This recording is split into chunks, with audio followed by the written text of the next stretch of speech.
Wow, everyone. The 6'6" fighter just defeated and stopped the 5'7" fighter. Who would have thought that would happen? Sebastian Fundora stops Keith Thurman in the 6th round. People will say early stoppage, whatever. I didn't want to see Keith Thurman take more of a beating. There was no way back into the fight. He was getting, he wasn't getting any success at all, really. And Fundora's volume was class in that fight, and he is improving every single fight. But he's 6'6" and he fights at super welterweight. The definition of a height bully. He's still got, loads of people supporting him in the division somehow. It wasn't it's not a fair fight. It just wasn't. It's not fair having a 6'6" man fighting guys who he's a foot taller than. But people are gonna say, "Oh yeah, there's weight classes for a reason." Yeah, there's weight classes, not height classes. That's what I meant to say. There's weight classes, not height classes, which is true. But there is weight classes for a reason, and it's so that way guys can fight guys their own weights, which means guys around their own height, guys just naturally around their own size, instead of having massive, much broader shoulders compared to the 5'7" guy, and a massive reach advantage, and 7-foot guy versus a 5'7", 5'8" guy. It's not really fair, is it, if you think about it, because weight classes are meant to, categorize people based on their size and weight, and you'd assume height. But no, that doesn't get done with Sebastian Fundora, does it?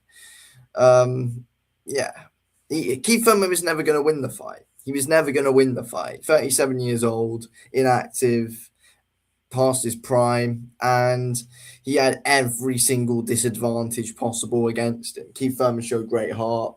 He was trying to land some big shots, but he couldn't.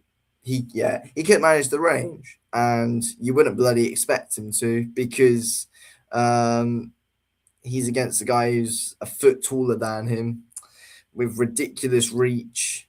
So you wouldn't expect him to. So I don't really think that loss matters much for Keith Thurman at all. He's done what he's done in the sport. He's created a great legacy for himself, and that is just whatever, really, isn't it?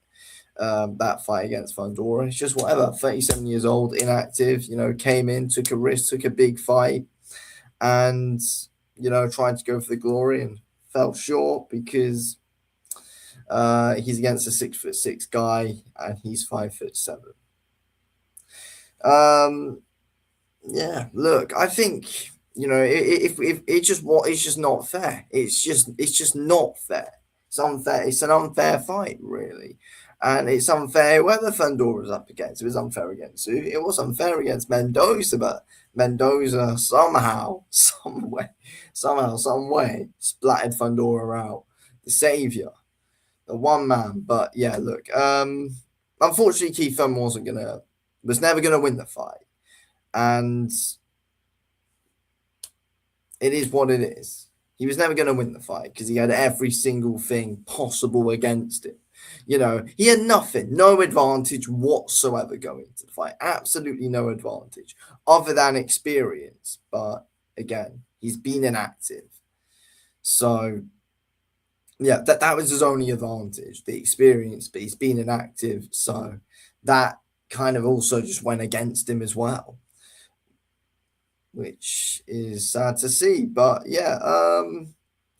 I think for Fundora, his volume is very good tonight. He's able to tee off on 30-minute range.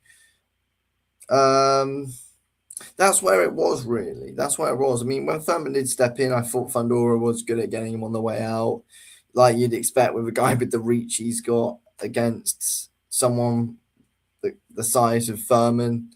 It's what you'd expect. I think Thurman was, trying to lead with that backhand quite a bit to get in there, leaping in with it. He was saying he wanted the gazelle shots, and yeah, he was leaping in, he was flying in with quite a few shots tonight, but unfortunately, he fell short a lot of the time. Fundora just had to step back because, you know, his range is just too long. Or his range is just too long.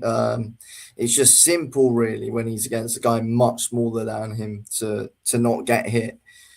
But it is what it is. Sebastian Fundora is still the champ.